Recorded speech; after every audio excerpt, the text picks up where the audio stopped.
पिछली वीडियो में हमने आपको बताया था कि किस तरह से कंस ने 5 मल्ल पहलवानों, द्विविध वानर और केशी को पराजित करके अपना सेवक बनाया। आज की वीडियो में हम जानेंगे कि किस तरह से कंस ने परशुराम जी से भगवान विष्णु का धनुष प्राप्त किया और अघासुर तथा अरिष्टासुर को अपना सेवक बनाया। वीडियो को आप अंत तक अवश्य देखना और अगर चैनल पर पहली बार आए हैं तो हमारे चैनल को सब्सक्राइब करके बेल आइकन का बटन प्रेस कर देना और साथ ही वीडियो को लाइक और शेयर भी कर देना।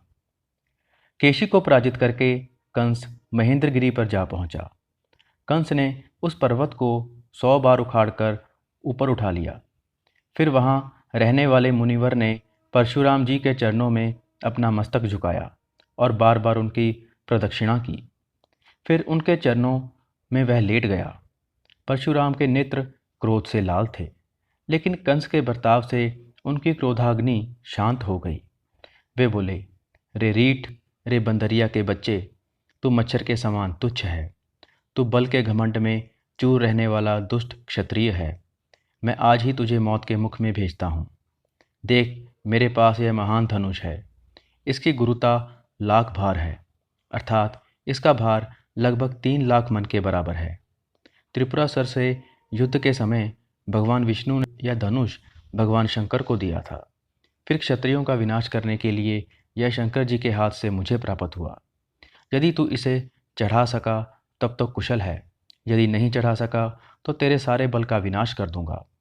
परशुराम जी की बात सुनकर कंस ने उस धनुष को, जो 7 ताड़ के बराबर लंबा था, उठा लिया और परशुराम जी के देखते ही देखते उसकी प्रत्यंचा चढ़ा ली।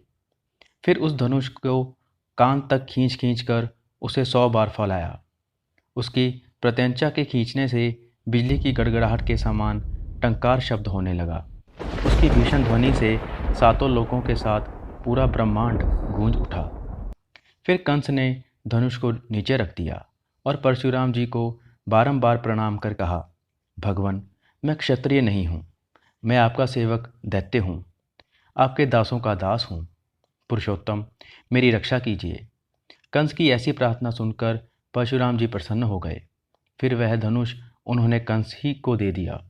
अपने बल के मद से उन्मत्त रहने वाला वह धनुष लेकर कंस मुनिवर परशुराम जी को प्रणाम करके भूतल पर विचरने लगा। कई राजाओं ने उसके साथ युद्ध नहीं किया और उसे कर देना स्वीकार कर लिया।